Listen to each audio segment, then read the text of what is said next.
नमस्कार दोस्तों, हमारी आज की कहानी है माता पिता से धोखा। हेलो हेलो अंकित बेटा, हम पहुंचने वाले हैं। ट्रेन आउटर पर खड़ी है। अच्छा पापा, मैं भी निकलता हूं ऑफिस से। बस 10 मिनट में स्टेशन पहुंच जाऊंगा। आप वेटिंग रूम में बैठ जाइएगा, कहकर अंकित ने फ़ोन काट दिया। उधर ट्रेन में बैठे राजेंद्र जी और उनकी पत्नी उर्मिला ने भी बड़े उत्साह से अपना बैग अटैची संभाल ली, क्योंकि दिल्ली का स्टेशन आने वाला ही था। गाड़ी भी रेंगने लगी थी। उर्मिला ने बहुत गदगद होते हुए कहा, पता ही नहीं चला कि 5 साल कैसे बीत गए। लड्डू भी तो अब बोलने लगा है। राजेंद्र जी भी मुस्कुराकर बोले, हाँ, अगर उसने फ़ोन पर नहीं कहा होता कि दादाजी तब आओ दे, तो मैं नहीं आता। 5 साल में एक बार भी नहीं बुलाया। अंकित और सलोनी ने। उफ, आप तो हर समय झुंझलाते ही रहते हैं। अरे बच्चे अपने काम में बिजी थे कि हमारी देखभाल करते। दोनों को ऑफिस जाना होता है, खाली घर में क्या करते हम। ठीक है, अब बुला लिया ना, उर्मिला ने समझाते हुए कहा। अच्छा सुनिए, उनके फंक्शन में कुछ भी हो, ज़्यादा टेंशन मत करना। दिल्ली का सिस्टम अलग है। हाँ हाँ जानता हूँ, चलो प्लेटफार्म आ गया, राजेंद्र जी ने कहा और अपनी अटैची ट्रेन के डिब्बे की गैलरी में घसीटते हुए गेट की ओर चल दिए। पीछे पीछे बैग और पानी की बोतल संभाले उर्मिला भी चल रही थी। 5 साल पहले अंकित और सलोनी ने दिल्ली में ही गुपचुप शादी कर ली थी। राजेंद्र जी और उर्मिला को जब पता लगा तो वे बहुत नाराज हुए। अब 5 साल बाद जब उनका बेटा लड्डू 2 साल का हो गया, तो उसके जन्मदिन पर एक ग्रैंड पार्टी का आयोजन दिल्ली के एक बड़े होटल में किया जा रहा है। बहुत मनाया, कई बार दोनों ने सॉरी बोला। तब कहीं जाकर राजेंद्र जी और उर्मिला ने पार्टी में दिल्ली आने का मन बनाया, लेकिन पक्का निर्णय उस समय लिया जब 2 साल के नन्हे लड्डू ने अपनी तोतली जबान में दादा दादी को इनवाइट किया और सारे गिले शिकवे भुलाकर दोनों ने रिजर्वेशन करवा लिया। राजेंद्र जी ने उर्मिला का हाथ पकड़कर प्लेटफार्म से उतारा और अंकित को फ़ोन करने लगे। बेटा, हम प्लेटफार्म पर आ चुके हैं, तुम कितनी देर में आ पहुंच रहे हो? ओह पापा, बस आधा घंटा लगेगा। आप वेटिंग रूम में बैठिए, चाय वाय पीजिए, मैं ऑफिस से निकलता हूँ। अंकित ने उत्तर दिया, तुम अभी तक ऑफिस से निकले ही नहीं हो। तुम तो कह रहे थे कि 10 मिनट में। राजेंद्र जी को झुंझलाहट आ रही थी। अरे पापा, एक इम्पोर्टेंट फाइल साइन करनी थी, बस निकल ही रहा हूँ 20-25 मिनट में, कहकर अंकित ने फ़ोन काट दिया। राजेंद्र जी बड़बड़ाते हुए वेटिंग रूम की ओर चलने लगे। अभी तक जनाब ऑफिस से निकले ही नहीं है, अभी आधा घंटा लगेगा, पहुँचेंगे करीब 1-1.5 घंटे में। ऑफिस यहाँ रखा है, हद है। उफ, अब क्यों बड़बड़ा रहे हो? आ जाएगा, काम कर रहा है, घूम तो नहीं रहा। उर्मिला ने कहा, तुम्हारी इसी आदत से मुझे चिढ़ है, हमेशा अंकित का पक्ष लेती हो। अरे, जब उसे मालूम था कि हम आज आ रहे हैं तो क्या गाड़ी नहीं भेज सकता था स्टेशन? और फिर जब पार्टी आज है तो एक दिन की छुट्टी भी ली जा सकती थी। राजेंद्र जी बोले, छुट्टी की क्या ज़रूरत है, पार्टी होटल में है, सब कुछ तैयार करना तो होटल का काम है, हमें क्या, हम तो पैसा लेकर पहुंच जाए बस।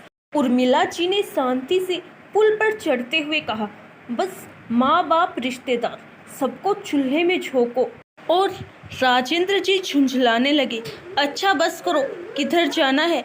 उर्मिला जी ने बात काटी, इधर चलो, प्लेटफार्म एक इधर है, वेटिंग रूम भी इधर ही है।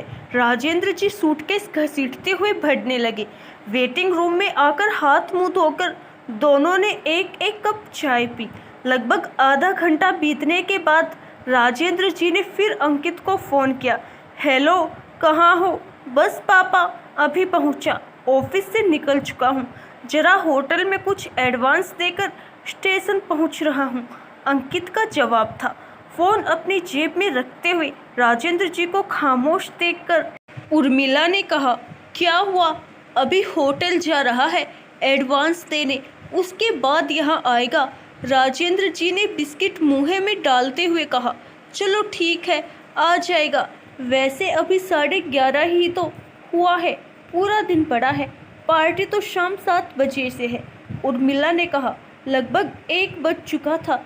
दोनों बैठे बैठे ऊँघने लगे थे कि राजेंद्र जी ने फिर अंकित को फ़ोन किया। बहुत देर तक घंटी बजती रही और कोई उत्तर नहीं मिला। 2-3 बार फ़ोन करने पर भी जब कोई उत्तर नहीं मिला तो राजेंद्र जी झुंझलाते हुए बोले, अब फ़ोन ही नहीं उठ रहा है। उर्मिला ने राजेंद्र जी को समझाया, क्यों गुस्सा कर रहे हैं, ट्रैफिक में फंसा होगा, गाड़ी चलाए कि फ़ोन उठाए। आधे घंटे में आ रहा हूँ बोला था और 1.5 घंटा हो चुका है, क्या तरीका है। राजेंद्र जी के चेहरे पर अब भी गुस्से के भाव थे। दिल्ली का ट्रैफिक मालूम है, खामखा नाराज हो रहे हैं आप। आ जाएगा, उर्मिला ने कहा ही था कि फ़ोन की घंटी बज उठी। राजेंद्र जी ने झट से फ़ोन उठाया। हेलो, हाँ कहाँ हो, अंकित ने उत्तर दिया। अरे पापा सॉरी, मैं जाम में फंसा हूँ, पता नहीं कितनी देर लगेगी। मैं सलोनी को फ़ोन करता हूँ, वह आपको लेने आ जाएगी। उसका ऑफिस स्टेशन के पास ही है। जब उसका ऑफिस पास है तो पहले नहीं कर सकता था। ठीक है करो, हम भी बैठे बैठे थक गए हैं, राजेंद्र जी ने कहा और फिर उर्मिला जी के पास आकर बेंच पर बैठ गए। प्रतीक्षा करते करते 1 घंटा और बीत गया। लगभग 2 बज चुके थे। भूख भी लगने लगी थी और धैर्य भी साथ छोड़ रहा था। झुंझुलाते हुए राजेंद्र जी ने कहा, क्या तमाशा लगा रखा है, ऑफिस पास है तो अभी तक नहीं आ पाई देवी जी। अच्छा बेवकूफ़ बनाया ये बड़े शहर वाले भी। अरे हमें पता भी नहीं बताया, वरना हम खुद ही पहुंच जाते। आप बहुत जल्दी नाराज हो जाते हैं। अपना काम एकदम छोड़कर कोई कैसे आ सकता है। आ जाएगी, वैसे भी पहली बार उसे देखेंगे, अब तक तो केवल फ़ोटो में ही तो देखा है। अच्छा अब कुछ खा लीजिए, कहते हुए उर्मिला ने पूड़ी, आलू और अचार डिस्पोजल प्लेट में लगाया और प्लेट राजेंद्र जी के सामने बढ़ा दी। भूख जोरों की लग रही थी, अतः सब कुछ भुलाकर राजेंद्र जी ने पूड़ी आलू खाए, पानी पिया और इंतजार करने लगे। 2:45 बज चुके थे पर अभी तक कोई नहीं आया था। राजेंद्र जी ने फिर फ़ोन किया तो अंकित ने कहा, अरे पापा मैं तो समझ रहा था कि सलोनी आपको ले आई होगी। मैं तो बड़ी मुश्किल से जाम से निकलकर घर की तरफ जा रहा हूँ। मैं अभी सलोनी से बात करता हूँ। फ़ोन कट गया। राजेंद्र जी एकदम शांत होकर बैठ गए। उर्मिला बेंच पर पैर पसार चुकी थी। लगभग 20 मिनट बाद फिर अंकित का फ़ोन आया। हेलो पापा जी, सलोनी पहुंच रही है अभी, आप इंक्वायरी ऑफिस पर पहुंच जाइए। राजेंद्र जी ने झटपट उर्मिला को उठाया और अपनी अटैची, बैग आदि संभालते हुए इंक्वायरी ऑफिस पर पहुंच गए। लगभग आधा घंटा तक खड़े खड़े थकने के बाद पास ही पड़ी बेंच पर बैठ गए और घड़ी देखते हुए बोले, लो 3:30 बज गया और अभी तक हमारी सुध नहीं आई इन लोगों को। तुम्हें क्या हुआ, are you okay? Urmila ji के चेहरे की ओर देखकर राजेंद्र जी बोले। पता नहीं क्यों एकदम से पेट और सिर में दर्द होने लगा। उर्मिला ने दर्द के कारण मुंह बिगाड़ते हुए कहा, अच्छा चलो वेटिंग रूम में चलो, वहीं लेट जाना, जब सलोनी आएगी तो यहीं बुला लूँगा। अरे उसका नंबर तो पूछा ही नहीं अंकित से, राजेंद्र जी ने कहा और दोनों वेटिंग रूम लौट आए। उर्मिला को बेंच पर लिटाना चाहा, लेकिन तब तक अन्य यात्री आकर बैठ चुके थे, अतः केवल बैठने का ही स्थान शेष था, जिस पर उर्मिला बैठ गई। राजेंद्र जी ने सलोनी का फ़ोन नंबर पूछने के लिए अंकित को कई बार फ़ोन लगाया, लेकिन फ़ोन नॉन रीचेबल बताता रहा। थककर वह भी एक कोने में बैठ गई। शाम के 4:30 बज चुके थे। उर्मिला के चेहरे से पता लग रहा था कि उनकी तबीयत बढ़ रही है। अब राजेंद्र जी परेशान हो रहे थे। एक बार फिर अंकित को फ़ोन मिलाया। हेलो बेटा, तुम्हारी माँ की तबीयत खराब हो रही है, जल्दी आओ। आप कौन बोल रहे हैं? एक नारी स्वर ने फ़ोन पर प्रश्न पूछा। बेटा मैं अंकित का पापा बोल रहा हूँ, तुम सलोनी हो ना? यस, मैं सलोनी बोल रही हूँ, पर मैं आपको नहीं जानती। और यह अंकित कौन है? Sorry, wrong number. Phone cut गया। राजेंद्र जी हैरान व परेशान थे। अभी थोड़ी देर पहले तक तो अंकित के नंबर पर उससे बात हो रही थी, अब अचानक यह रॉन्ग नंबर कैसे हो गया? उनके चेहरे पर उदासी और परेशानी के भाव साफ झलक रहे थे। उर्मिला भी अब तक करहाने की स्थिति में आ चुकी थी। उन्हें धैर्य बांधकर कुछ दवाइयाँ लेने वह स्टेशन के बाहर निकल आई। यहाँ वहाँ देखा, कोई मेडिकल स्टोर नजर नहीं आया। आने जाने वालों से पूछते हुए थोड़ी दूर पर एक मेडिकल तक पहुँचे, लेकिन उसने ऐसे कोई भी दवा देने से मना कर दिया और पहले डॉक्टर को दिखाने की सलाह दी। राजेंद्र जी दुखी हो रहे थे। इधर उधर देखकर सड़क पार करके स्टेशन की ओर बढ़ गए और जेब से फ़ोन निकालकर फिर से अंकित को फ़ोन किया। हेलो अंकित बेटा, तुम्हारी माँ की तबीयत बिगड़ रही है, तुम कहाँ हो? उनकी बात पूरी भी नहीं हो पाई थी कि सॉरी रॉन्ग नंबर सुनकर वह चुप हो गई। रुआसा चेहरा लिए वे स्टेशन पर वेटिंग रूम में लौट आए। उर्मिला अभी तक करहा रही थी। राजेंद्र जी को देखकर पूछने लगी, कितनी देर में आएगा अंकित? राजेंद्र जी ने कुछ नहीं कहा, बस प्रश्न किया, बहुत दर्द है? हाँ में सिर हिलाने के बाद उर्मिला ने फिर पूछा, कितनी देर? चलो बाहर किसी डॉक्टर को दिखा दूँ। पता नहीं क्या हो गया अचानक। उर्मिला की बात काटते हुए राजेंद्र जी ने उन्हें उठाने लगे। अरे अंकित कब आएगा? आप कहाँ परेशान हो रहे हैं? अंकित को आने दीजिए, वहीं दिखा देगा, उर्मिला ने कहा। राजेंद्र जी ने उर्मिला से बिना नजरें मिलाए कहा, पता नहीं कब आएगा और तुम कब तक दर्द सहती रहोगी। चलो बाहर चलो, कोई ना कोई डॉक्टर मिल ही जाएगा। उर्मिला चलने को खड़ी हुई, पर लड़खड़ाकर फिर बैठ गई।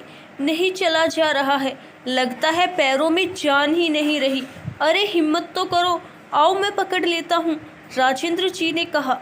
नहीं रहने दो, मुझे लिटा दो बस। उर्मिला ने आंखें बंद कर ली और बेंच पर ही लुढ़कने लगी। राजेंद्र जी बहुत विचलित हो गए। जैसे तैसे उर्मिला को लिटाकर फिर फ़ोन निकाला और न चाहते हुए भी नंबर मिलाया, लेकिन नॉन रीचेबल ही सुनते रहे। लाचार मजबूर राजेंद्र जी की आंखें उर्मिला के दर्द में डूबे चेहरे पर पड़ते ही भर आई। उनकी इस हालत को वेटिंग रूम का सहायक बहुत देर से देख रहा था। वे रुमाल से अपनी आंखें पोंछ ही रहे थे कि वह उनके पास आकर बोला, क्या हुआ अंकल, कोई परेशानी? राजेंद्र जी ने गीली आंखें लिए भर्राए गले से सारा हाल कह सुनाया। सहायक बोला, अरे अंकल, आप किस चक्कर में पड़े हैं? यह दिल्ली है, आपका बेटा और बहू, कोई आपको लेने आने वाला नहीं है। आप मेरी सलाह मानो, पहले आंटी को डॉक्टर को दिखाओ, फिर गाड़ी में बैठकर वापस घर चले जाओ। यह दिल्ली जितनी बड़ी है, यहाँ के लोगों के दिल उतने ही छोटे हैं। रुकिए, मैं अभी डॉक्टर को बुलाकर लाता हूँ। सहायक चला गया। राजेंद्र जी उसकी बातों को याद करके सोचते हुए उर्मिला के चेहरे को देखते रहे। लगभग 10 मिनट बाद वह शायद डॉक्टर को साथ लेकर लौटा। डॉक्टर ने चेकअप किया और कुछ दवाइयाँ लिखकर राजेंद्र जी को पर्चा पकड़ा दिया। राजेंद्र जी ने डॉक्टर से फीस पूछी, लेकिन डॉक्टर ने यह कहकर मना कर दिया कि आप मेरे माता पिता की तरह हैं, आपसे कैसी फीस? आप जल्दी मेरे साथ चलकर दवाइयाँ ले लीजिए, मेरा मेडिकल स्टोर भी यहीं पास में है। राजेंद्र जी डॉक्टर के पीछे जाने को उठे, तभी सहायक ने कहा, अंकल आप आंटी के पास बैठिए, मैं दवाइयाँ लेकर आता हूँ। डॉक्टर और सहायक को जाता हुआ देखकर राजेंद्र जी को आश्चर्य हो रहा था कि इस शहर में जहाँ अपने भी बेगानों जैसे हो गए हैं, ये बेगाने लोग मेरी मदद कर रहे हैं। राजेंद्र जी उर्मिला के पास बैठ गए। लगभग 15-20 मिनट के बाद सहायक लौटा और उसने दवाइयाँ राजेंद्र जी को दे दी। राजेंद्र जी ने उर्मिला को उठाया और दवाइयाँ दी। सहायक अभी तक पास में खड़ा था। उसने राजेंद्र जी से कहा, अंकल आप बरेली से आए हैं ना? हाँ, आज सुबह ही। तो राजेंद्र जी अपनी बात पूरी नहीं कर पाए कि सहायक ने कहा, जी मैंने देखा था अंकल, वही गाड़ी अभी 1 घंटे बाद प्लेटफार्म से वापस जाएगी। यदि आप मेरी सलाह माने तो वापस चले जाइए, क्योंकि आपको लेने यहाँ कोई नहीं आएगा। अभी 4 दिन पहले आपकी ही तरह एक अंकल आंटी पंजाब से आए थे। इसी वेटिंग रूम में 2 दिनों तक अपने बेटे का इंतज़ार करते रहे, लेकिन वह नहीं आया और अंत में उन्हें भी वापस जाना पड़ा। वैसे यदि आप चाहें तो मुझे अपने बेटे का पता बता दीजिए, मैं आपको आपके बेटे के पास पहुंचा। वह बात पूरी नहीं कर पाया था कि राजेंद्र जी ने जेब से 500 का नोट निकालकर उसकी ओर बढ़ाते हुए कहा, लो बेटे, दवाई के पैसे ले लेना और हम दोनों की वापसी का टिकट भी ले आना। नोट लेकर सहायक चला गया। उर्मिला को दवाई से आराम मिलने लगा था। बरेली की ओर वापस जाने वाली ट्रेन भी प्लेटफार्म पर लग रही थी। टिकट लाकर और ट्रेन में आराम से बैठकर सहायक ने कुछ बिस्किट, नमकीन, जूस के पैकेट और फल उर्मिला को दे दिए और उनके पास बैठकर अपने परिवार की बातें करने लगा। गाड़ी का सिग्नल हो चुका था। सहायक ने दोनों को उनकी यात्रा के लिए शुभकामनाएं दी और उनके पैर छूकर वहां से चला गया। गाड़ी भी प्लेटफार्म से धीरे धीरे आगे बढ़ने लगी कि तभी फ़ोन की घंटी सुनकर राजेंद्र जी ने फ़ोन उठाया। हेलो पापा, कहाँ हैं आप? अंकित फ़ोन पर पूछ रहा था। सॉरी, रॉन्ग नंबर कहकर राजेंद्र जी ने बंद कर दिया और खिड़की से बाहर तेजी से पास होते हुए स्टेशन को देखने लगे। आशा करती हूँ दोस्तों आपको हमारी आज की कहानी ज़रूर पसंद आई होगी। धन्यवाद।